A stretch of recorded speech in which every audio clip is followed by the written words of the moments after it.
Bonjour, je suis ravie de vous retrouver pour ce podcast tricot numéro 8. Alors cet épisode va être un petit peu long, donc faites comme moi, prenez un thé, prenez votre tricot, votre crochet et installez-vous confortablement. Ce podcast, au départ, je devais le faire avec mon amie Stéphanie de la chaîne Je cultive la joie. Vous le savez, je vous en ai parlé, Stéphanie fait du tricot. Et Stéphanie est un petit peu malade en ce moment.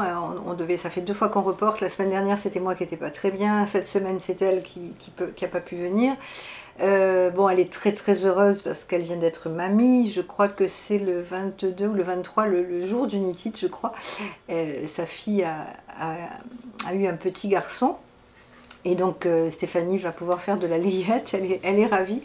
Et voilà, on devait vous présenter notre pull d'automne ensemble, donc moi je vais vous le présenter en projet, et puis on refera un épisode la semaine prochaine, toutes les deux, où on vous parlera de nos avancées tricot. Stéphanie vous montrera ses avancées, et on vous montrera notre pull d'automne qui sera certainement terminé. Donc Stéphanie, si tu passes par là, je sais que tu vas passer par là, je te souhaite un bon rétablissement et je t'embrasse.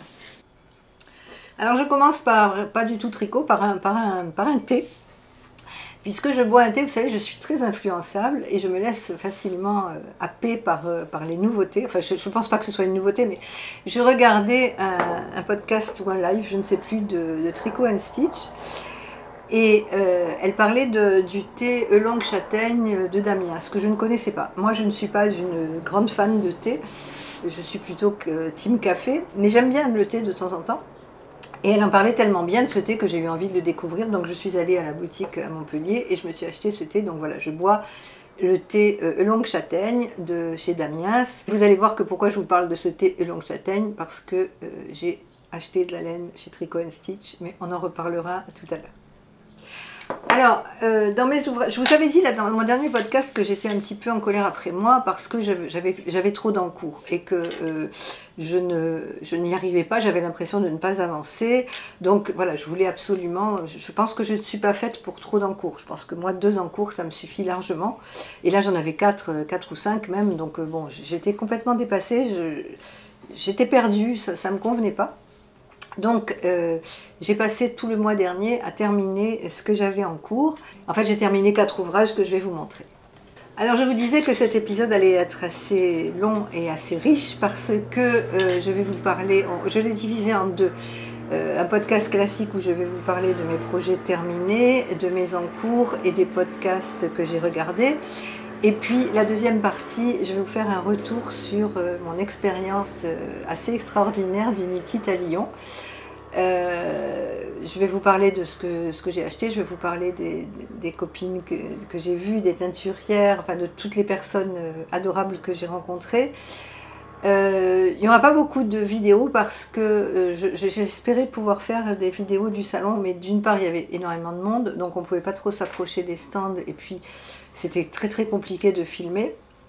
Je ne sais pas si mes copines tricoteuses ont pu le faire, enfin du moins moi je n'ai pas pu.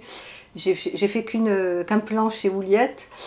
Et puis aussi il y avait beaucoup de monde et puis c'est toujours délicat de filmer parce qu'à un moment j'ai filmé et il y a une personne qui m'a regardé assez méchamment, donc j'ai compris que bon, il y a des gens qui est tout à fait normal, hein, qui n'ont pas spécialement envie, on doit respecter le droit à l'image de chacun. Et voilà, j'ai pas trop osé filmer les gens, voilà, je me suis, je sais pas, mais vous verrez, je vais vous en parler dans la deuxième partie parce que, outre le fait que j'ai adoré ce salon, j'ai eu quelques regrets après parce que je pense que j'étais mal organisée. Moi qui suis très organisée d'habitude, là je suis partie complètement en vrille, tellement j'étais excitée par ce salon. Bon, mais on parle du salon dans la partie 2, et là pour l'instant on reste sur le podcast classique. Alors le premier c'est le pull Cumulus Blues que je fais pour la seconde fois. Alors il est bloqué, il est terminé bloqué. Bon, je n'ai pas eu le temps de rentrer les fils. Enfin, c'est pas que j'ai pas eu le temps, c'est que j'ai pas pris le temps de rentrer les fils parce que je l'ai terminé au mois d'août et je l'ai rangé dans un placard parce que porter ça au mois d'août, bien sûr, c'était pas possible. Donc, et j'avais pas vu que je n'avais pas rentré les fils. Donc, c'est le Cumulus Blues que vous connaissez, hein, que tout le monde connaît. C'est un pull, moi, que j'adore parce que j'aime les pulls simples, j'aime les pulls droits. Et j'ai pas eu vraiment aucune difficulté pour le tricoter. Je vous rappelle, hein, si vous ne me connaissez pas, que je suis une tricoteuse débutante. Et donc voilà, je vais sur des modèles faciles. Et puis, d'autant plus que j'aime beaucoup les modèles simples aussi. Donc voilà, si je peux allier la facilité et la simplicité, ça me va très bien. Donc voilà, c'est le Cumulus Blues que j'ai fait en rouge. Alors, c'est une construction très très simple, hein, avec des raglans. La petite fantaisie, c'est le col en I-cord. Moi, j'ai fait les manches aussi en I-cord. J'aime bien l'I-cord tout simplement parce que je ne suis pas très à l'aise avec les côtes. Je ne sais pas pourquoi, c'est un point de tricot que je n'aime pas faire. Déjà les côtes à 1, je déteste ça. Moi en général, quand un patron demande des côtes à 1, je fais des côtes de 2 parce que je préfère. Et puis je me trompe tout le temps. Enfin je ne sais pas pourquoi, il faut vraiment que je travaille sur les côtes parce que voilà, je suis pas douée en côte. Donc là, comme c'était tout en I-cord, alors oui, j'ai fait quand même le bas en côte. Donc comme vous pouvez le voir, c'est pas terrible, je suis pas encore très très douée. Justement, Chantal de Fraîcheur Mentalo a donné un conseil pour faire des côtes. Alors je me souviens plus du nom des côtes. Et justement j'ai regardé, j'ai mis son podcast en favori pour pouvoir les faire et pouvoir me perfectionner en côte. Donc voilà, mon pull Cumulus, écoutez, moi je l'aime beaucoup. Il est très simple à faire. Je l'ai fait en double fil de mohair avec de l'Arouetta fil Collana et de la Kilsick de drop. Donc il me reste une pelote. J'ai utilisé 3 pelotes de Kilsick.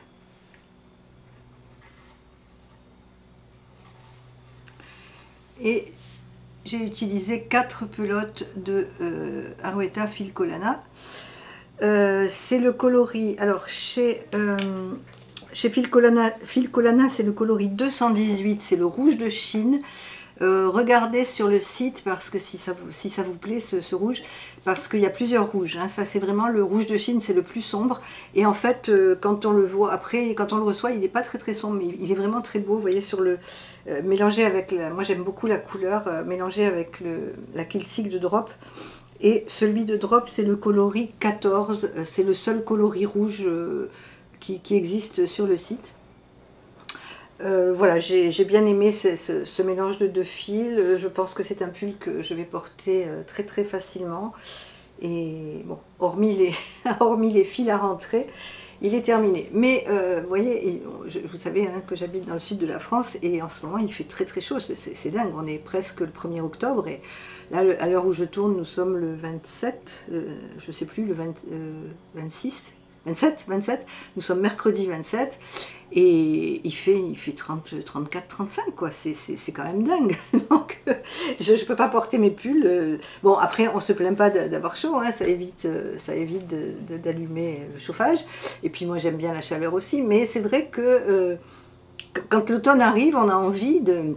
Vous savez, je vois souvent des podcasts passer où les gens ont déjà mis une déco d'automne. Bon, moi je fais pas spécialement de déco d'automne chez moi parce que je n'en ai pas, et puis voilà, c'est pas dans mon habitude. Moi j'ai une décoration dans mon salon et je la change pas à chaque saison, hormis à Noël où je fais une déco de Noël, mais voilà, je fais pas de déco d'automne. Mais j'aime bien, hein, je trouve que la seule déco d'automne que je fais, ce sont les bouquets, c'est-à-dire que à partir du mois d'octobre, j'aime bien aller acheter des bouquets oranges, des bouquets d'automne et des bouquets de fleurs fraîches. Je n'aime pas trop les fleurs en plastique, je n'aime pas les décors en plastique, et c'est vrai que quand je passe comme tout le monde, hein, je passe chez Action et je vois pas mal de choses. Mais bon, voilà, j'hésite à acheter ça parce que j'aime beaucoup les jardins, j'aime beaucoup les plantes et je suis une adepte des fleurs fraîches, donc j'ai un peu de mal à mettre des fausses fleurs chez moi. Alors j'ai J'ai des bouquets de fleurs séchées par contre, mais vraiment des fleurs en plastique, non, je n'en ai pas. Donc voilà, bon, enfin bref, ça c'était c'était une parenthèse. Oui, donc je vous disais que je vois passer des décos d'automne, je trouve ça ravissant, j'adore ça. Je vois comment les personnes qui commencent à dire, ben voilà, on boit un thé. Mais bon, ici, on est encore en plein été, quoi. Il m'arrive d'aller marcher au bord de la mer, bon, j'ai mis les pieds dans l'eau, bon, elle est fraîche quand même, hein, il ne faut pas exagérer. Mais voilà, on peut encore se mettre, aller à la plage, quoi. Donc début octobre, ça paraît quand même un petit peu fou et c'est un petit peu frustrant. Alors là, je pense à Cécile de Que font mes mains qui n'aime que la chaleur. Il faudrait qu'elle vienne vivre près d'ici parce que là, elle serait contente parce que on a chaud très très longtemps dans la saison. Mais cette année, c'est vraiment exceptionnel. Mélène et mon encours étaient rangés dans le joli sac de MJ Margeva à qui j'ai commandé ce joli sac à projet. Je l'ai rencontré d'ailleurs au Nétit, bon, on en reparle après parce que je ne vais pas tout mélanger. Mon second projet terminé, c'est mon fameux faux Rokiti. Alors voilà, je vous le montre. Déjà là aussi, hein, j'ai encore des fils à rentrer. Voilà. Donc je l'aime beaucoup. En fait, si vous avez suivi mes podcasts ou si vous arrivez, je vous explique rapidement. J'avais, comme beaucoup, hein, j'avais eu envie de faire le Rokiti qui avait été... c'était un cal qui avait été lancé par Céline de Madame Bibiche. Et je m'étais inscrite au cal et voilà, je voulais faire le Rokiti parce que je trouvais que c'était très joli. Et je l'ai totalement raté, je l'ai recommencé 7 fois et au bout de la 7e fois, enfin j'ai recommencé pas tout le pull mais le début. Et au bout de la 7e fois, je me suis découragée, j'ai tout laissé tomber tout simplement parce que c'est un pull, le vrai Rokiti, c'est un pull qui est fait en laine fingering et mohair.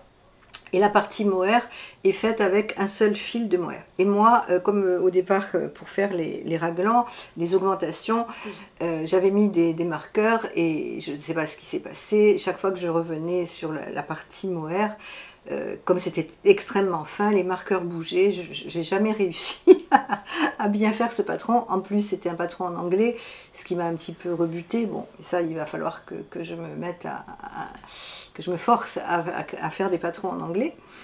Voilà, donc je me suis un petit peu dégoûtée, mais comme j'avais acheté la laine et puis que le pull me plaisait, j'ai eu l'idée de faire ce Rokiti avec un patron le Cumulusti de Petite Knit, qui est absolument identique au Cumulus Blues, hein, c'est exactement la même construction. Et ce que j'ai fait, moi j'ai doublé le mohair, parce que je me suis dit, de toute façon, je le mettrai à l'automne. Donc j'ai fait les rayures. Vous voyez, j'ai fait la rayure en fingering et la rayure en mohair, mais là on voit qu'il est un petit peu plus épais, puisque j'ai vraiment doublé le mohair, ce qui fait que ça m'a permis de le tricoter beaucoup plus facilement. Alors là c'est pareil, la finition c'est un I-cord, j'ai fait des petites cottes à la fin. Et j'ai terminé aussi les manches par des petites cottes. Alors là, c'est mon premier pull aux manches 3/4. Je vais tenter l'expérience parce que je n'en ai jamais porté des pulls manches 3/4. Alors ça, c'est certainement un pull que je vais mettre en automne. Hein. C'est pas un pull d'été parce qu'ici, je ne peux pas mettre un pull comme ça en mer. Même maintenant, vous voyez, je voulais le porter aujourd'hui pour vous présenter la vidéo, mais je l'ai porté 5 minutes. Je dis non, c'est pas possible, je ne pourrai pas. Donc vous le verrez porter la semaine prochaine. Enfin, au prochain podcast. Donc voilà, c'est exactement la même construction du Cumulus Blues. Je n'ai pas eu de difficulté pour le faire. Il suffit après de faire suivre les fils. Moi, j'ai coupé les fils. Je ne sais plus comment j'ai fait. Oui, j'ai pas fait suivre parce que je ne sais pas faire suivre les fils. Oh, ça y est, j'ai du mohair sur moi. J'ai coupé les fils au fur et à mesure et puis je les ai rentrés au fur et à mesure. Voilà, je suis très très contente de ce pull. De toute façon, je suis contente de tous mes pulls parce que, comme je vous l'ai dit, j'ai commencé le tricot circulaire en janvier. Donc, chaque fois que je fais quelque chose, que je réussis quelque chose, ben, je suis émerveillée. Je me dis, mais comment j'ai fait pour faire ça, quoi? C'est moi qui l'ai fait? Ben oui, c'est moi qui l'ai fait. Alors, je l'ai fait avec la laine de ma chouchou. C'est vraiment ma teinturière préférée. J'en ai deux. J'ai deux teinturières préférées. C'est Julia de chez Ouliette, que j'adore. D'abord, j'adore la personnalité de Julia et puis j'adore ses laines. Et puis Sabine de chez Ars Natura. C'est le Fairy Bouquet Fate de chez Ouliette. Et j'ai pris 2 écheveaux. Je l'ai pris dans sa base Bellezza, c'est la base que je préfère chez elle. J'adore vraiment cette base, elle est d'une douceur extraordinaire. C'est du mérinos et mohair, donc déjà le fingering, il y a du mohair. Et je l'ai couplé avec son mohair et soie qui est absolument d'une douceur extraordinaire. Donc voilà, c'est tout ce qui me reste. Ça, c'est 2 petits bouts que je vais peut-être mettre quelque part. Je sais pas, je les garde précieusement pour les mettre dans un autre projet. Sa boutique en ligne, Julia vous propose des suites compagnons. Ce sont elle vous mâche un peu le travail. Elle vous propose des combos mohair et soie et fingering, mérinos fingering pour tricoter vos pulls. Donc moi j'avais choisi ce bouquet-là et j'en ai pris 2. Voilà, ça m'a suffi pour faire le pull. Voilà, donc ça c'est vraiment celui que je vais porter dès que les températures seront un petit peu plus fraîches. Je pense que je vais le porter avec beaucoup de plaisir. Et puis voilà, maintenant vous savez, parce que l'année dernière, quand j'ai commencé à tricoter, j'ai commencé à tricoter en janvier, donc moi je ne tricote pas vite et je n'ai pas eu l'opportunité encore de porter mes pulls parce que j'en ai fait 3 ou 4, 3. Et c'était des pulls en mohair, c'était des pulls assez épais, donc je n'ai pas eu encore l'opportunité de les porter. Et là, il me tarde vraiment d'être en automne pour pouvoir enfin porter ce que j'ai tricoté. Alors le 3e projet terminé, c'est un pull un gilet que je ne peux pas vous montrer puisque c'était pour ma petite fille et je le lui ai donné, mais je vous mets les photos ici. Donc c'est un gilet que j'ai fait, c'est le modèle Rosa de Elong avec Anna, qui est très simple à faire. Si vous êtes débutante en tricot et si vous avez envie de tricoter pour vos enfants ou vos petits-enfants, foncez sur ce modèle parce que vraiment il est très simple. Il y a une petite dentelle qui forme les augmentations, donc ça forme le raglan, c'est très simple et c'est très joli, ça rend très bien. Bon, ma fille est ravie de ce gilet. Alors je l'ai fait dans une laine de Vouliette encore, puisque vous verrez beaucoup de laine de Vouliette, puisque je vous dis, hein, c'est ma chouchou. Et je l'ai pris dans sa base ballerina. Celle-ci, il m'en reste, hein, j'en avais pris 2 écheveaux et vous voyez, il me reste pratiquement un écheveau. Donc ça ne sera pas perdu, hein, je vais certainement trouver à faire quelque chose. Donc je ne sais pas si on le voit bien. Alors elle l'a sur son site, maintenant il s'appelle Ballerina Unicorn, avec c'est du stellina, c'est du fingering et stellina. Et il y a du stellina doré, moi c'était du stellina argenté. Donc il n'y est plus, hein, sur le site, mais je pense que si vous voulez le commander, on peut. Mais sinon, voilà, j'ai vu qu'elle avait la Ballerina Unicorn, et c'est pratiquement la même, mais avec le fil de fingering doré. Donc pour ce gilet, je n'ai eu absolument aucune difficulté. Je l'ai fait très rapidement. La seule chose, je pense que je l'ai fait un peu trop petit. La prochaine fois, puisque je vais garder ce modèle pour ma petite fille, puisque ma fille aime beaucoup les gilets pour sa fille, donc je vais lui en faire d'autres. Et je pense que je ferai... Là, pour un 3 ans, j'avais pris la taille 6 ans.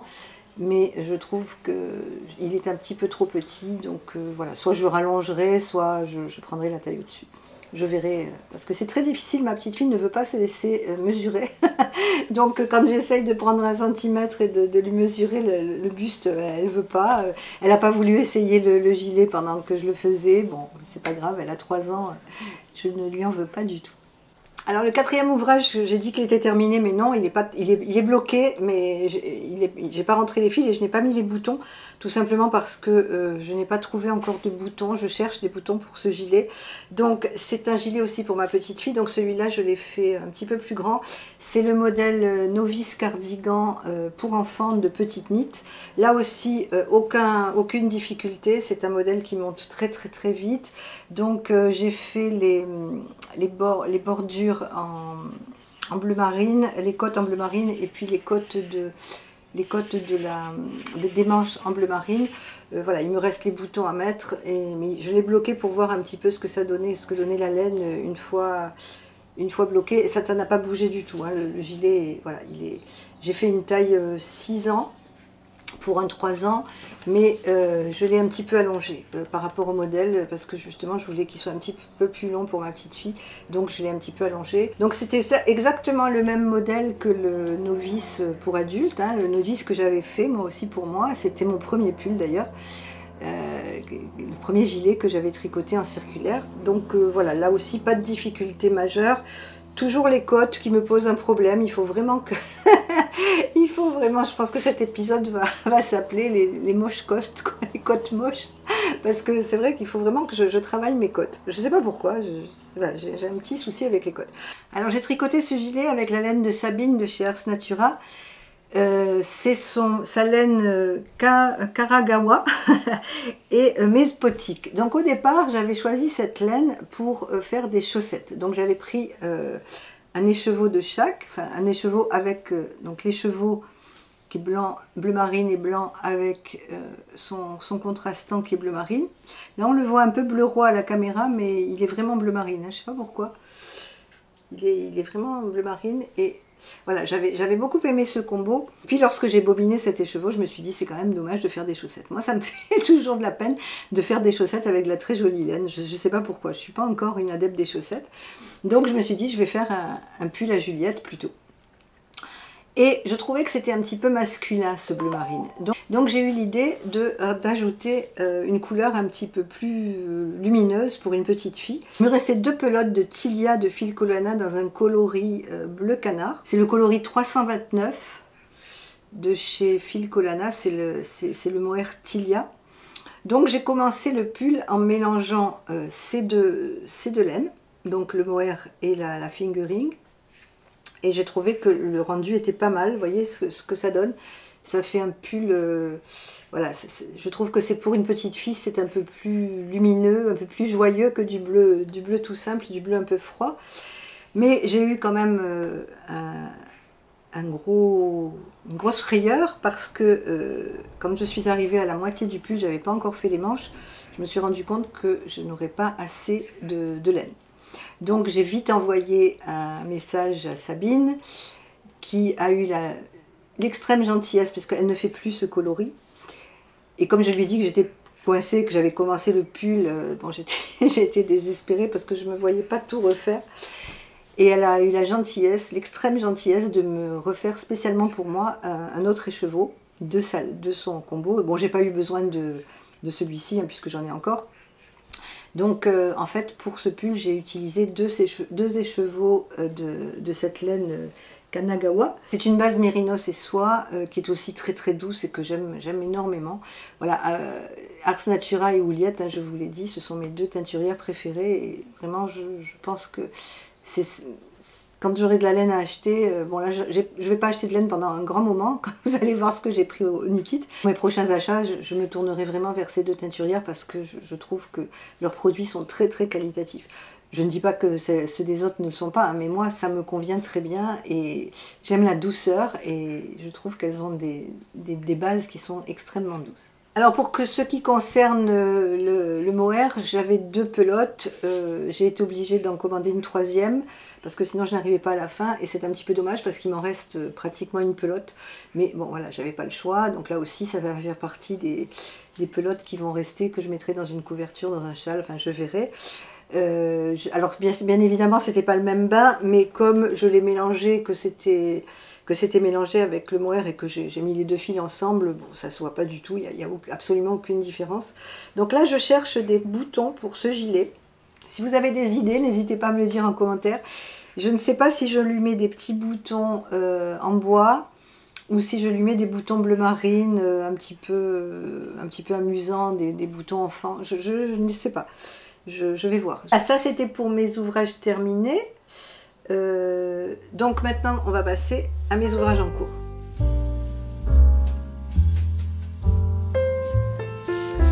Alors l'encours principal que j'ai, enfin j'en ai 2 cette semaine, enfin ce mois-ci, parce que moi je parle pas en semaine de tricot, mais je parle en mois, puisque je vous dis je suis pas très aguerrie encore et je ne tricote pas vite. Je vous avais dit que j'avais commencé le camé d'Atelier Émilie, j'en ai fait un pour moi et j'en fais un pour ma fille. Et je m'étais complètement plantée sur la dentelle. Alors je ne comprends pas ce qui m'est arrivé parce que pour moi j'ai fait la dentelle, bon bien sûr j'ai mis du temps, hein, j'ai bien étudié le patron, je me suis un petit peu trompée. Et puis quand j'ai commencé celui de ma fille, j'arrivais plus, la dentelle j'y arrivais plus. Puis en plus c'était en plein mois de... J'ai commencé le 12 ou le 13 juillet, il faisait une chaleur pas possible, là je tricote en double fil de mohair, donc j'ai tout laissé de côté. Et puis quand j'ai voulu le reprendre, parce que je m'étais trompée, donc j'avais tout défait. Et j'avais enlevé aussi les marqueurs. Donc du coup, quand j'ai voulu reprendre le tricot, j'avais plus de repères, j'avais plus rien. Donc qu'est-ce que j'ai fait? J'ai tout défait et j'ai tout recommencé. Ce qui fait qu'il est absolument je suis en début de projet. Donc voilà, c'est le camé, donc c'est le début. Donc j'ai attaqué le magnifique motif d'Atelier Émilie en dentelle. Je vais essayer de vous montrer ça de plus près. Bon, mais, vous voyez, il n'y a pas grand chose, hein, je ne peux pas... Voilà, c'est vraiment un encours.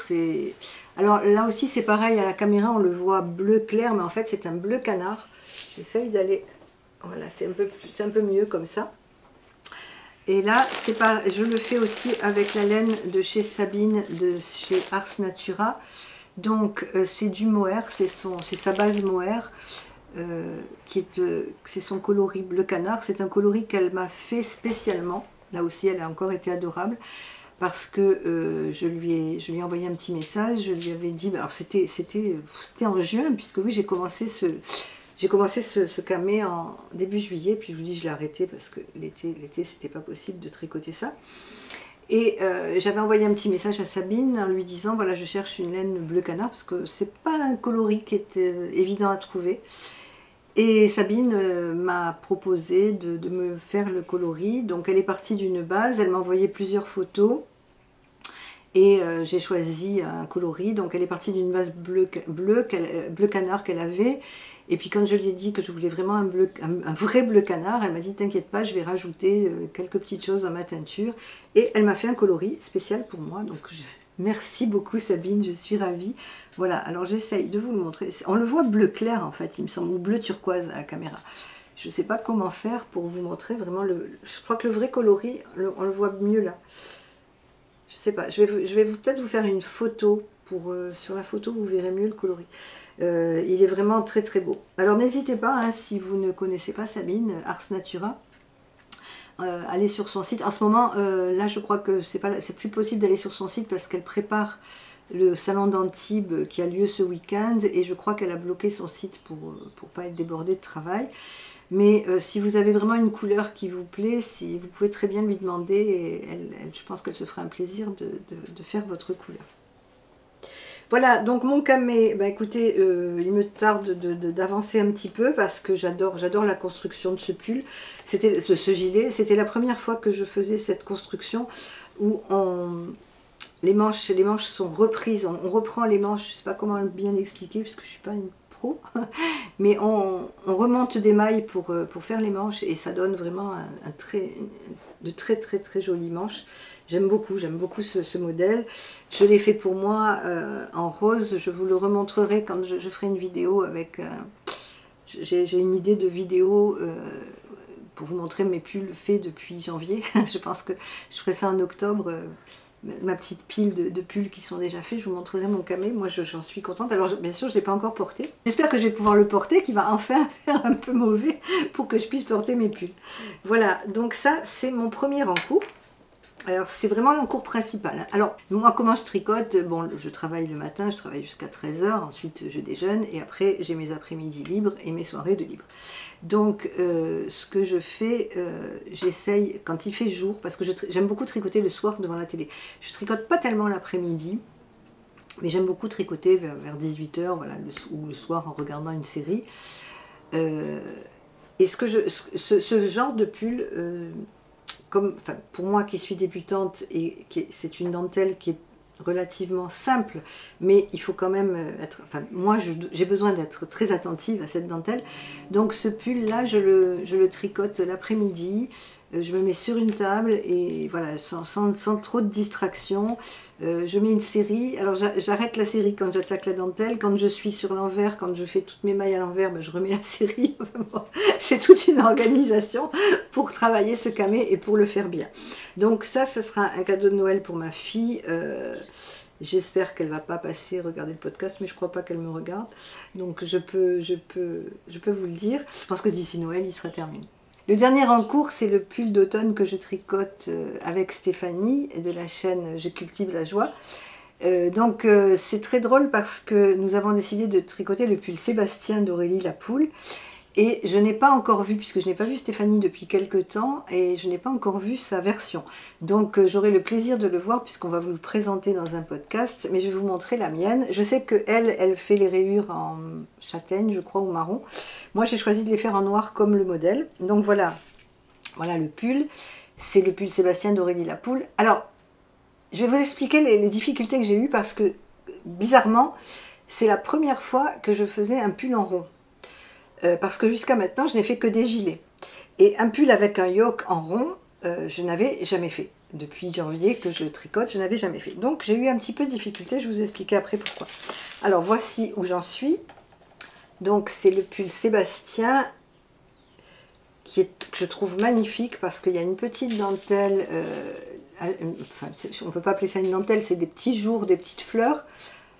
Et puis après, vous avez des rayures et les mêmes petites fleurs sont sous les rayures. Donc vous voyez où j'en suis. Il me reste 1, 2, 3, il me reste une rayure à faire et les côtes. Et j'ai voulu faire une manche pour me rendre compte un peu de ce que ça donnait sur les manches. Donc là, qu'est-ce qu'il me reste à faire? Les côtes. Et justement, j'ai arrêté parce que je voulais regarder la vidéo de Chantal de Fraîcheur Mentalo qui explique comment faire de jolies côtes avant de me lancer dans les côtes de ce pull. Il faut absolument que j'étudie sa vidéo parce que je trouve que je suis très contente de moi. Je trouve que j'ai tellement bien réussi ce pull. Je vous le dis, hein, je me lance des fleurs, mais tant pis, c'est pas grave, parce que je suis très contente de l'avoir réussi et je voudrais pas le gâcher en faisant des côtes moches, quoi. Donc voilà, il faut vraiment que je prends mon temps, on n'est pas pressé, on se met pas la pression et je vais bien étudier la vidéo de Chantal afin de faire de jolies côtes. Donc, alors là, il me reste une manche à faire et il me reste le bas. Je l'ai mis sur des... J'adore les jolis petits marqueurs, les jolis petits bidules là, qu'on met sur les pulls. Et notamment les arrête-mailles. Et celui-ci, j'ai pris des arrête-mailles Harry Potter, puisque je suis, comme beaucoup, une fan d'Harry Potter, et j'ai pris ça chez les repères des Tricopines. C'est une petite boutique d'une... Moi j'aime beaucoup aussi soutenir les petites créatrices indépendantes. Alors vous savez, je vais vous raconter un peu ma vie. J'ai créé, moi j'ai fait beaucoup de choses dans ma vie, et j'avais créé à l'époque, je créais des boucles d'oreilles, je créais des bijoux en perles, je tissais des perles. Vous voyez, comme les boucles d'oreilles que je porte, là ce sont des perles tissées à la main. Et j'avais créé une boutique et bon, ça marchait à Noël, ça marchait un peu pour la fête des mères, mais sinon toute l'année ça marchait pas du tout. Et quand vous voyez une paire de boucles d'oreilles comme ça, ce sont des perles qui sont tissées à la main, je vais vous les montrer de plus près. Ces perles-là, faire une paire de boucles d'oreilles comme ça me prenait entre 5 et 6 heures de temps. Et quand je vendais ça à 25 ou 30 euros, bon, je rentrais pas du tout dans mes frais, bien évidemment. Donc j'ai arrêté ma création de bijoux, mais je tisse toujours des perles. D'ailleurs, je vous le montrerai peut-être dans un vlog, comment je fais. Je vous montrerai mon loisir aussi de tissage de perles. Maintenant, je le fais pour moi, ou je le fais pour offrir, ou je le fais pour des copines qui me le demandent. Mais voilà, j'ai arrêté ma boutique. Donc, je sais ce que c'est que le travail des petites créatrices qui n'ont pas beaucoup de moyens, qui se battent au quotidien pour survivre. Donc, moi, quand je peux soutenir ces créatrices, j'aime le faire. Et le repère des Tricopines, j'adore ce qu'elle fait, je trouve que c'est adorable. Donc, je lui ai pris sa collection Harry Potter j'ai pris les arrête-mailles et je lui ai pris aussi les marqueurs, mais là j'en ai tellement sur mes aiguilles, je ne sais plus lesquels c'est. Je vous ferai une petite photo, je vous montrerai. Voilà, si vous ne la connaissez pas et si je peux lui donner un petit coup de pouce, ben je suis ravie de le faire parce que ça n'a rien de sponsorisé, hein. J'ai acheté mes marqueurs et j'ai acheté mes arrête-mailles, mais j'aime beaucoup cette petite boutique et je préfère faire travailler ce genre de personnes quand je peux, plutôt que des grosses marques qui n'ont pas besoin d'aide. Alors, je vais vous parler la laine, je vous parle de la difficulté après, je vais vous parler de la laine. Donc la laine, je le tricote en double fil de mohair de chez Wouliette, toujours. Alors, ce coloris café latte de chez Wouliette, je l'avais acheté pour me faire le Whitmore, que je n'ai pas réussi à faire parce qu'il m'a rebuté, je ne l'ai pas commencé, j'avais fait juste le col, mais il m'a rebuté quand j'ai vu la difficulté de la dentelle. Je dis bon, je le ferai plus tard, donc je l'avais laissé de côté, mais j'avais la laine. Donc j'ai pensé que cette laine serait parfaite pour mon Sébastien. Donc c'est sa base mohair et soie café latte. C'est une douceur, bon je vous parle même plus de la douceur parce que voilà, c'est la douceur de chez Wouliette, c'est la qualité de chez Wouliette. Et puis je l'ai doublé avec un Mérinos Fingering c'est le Sunday de Petite Knit et c'est le coloris amande 2511. Donc les deux ensemble, voilà ce que ça donne. Ça fait, bon, et là bien sûr il n'est pas bloqué, hein, c'est un peu. Et puis pour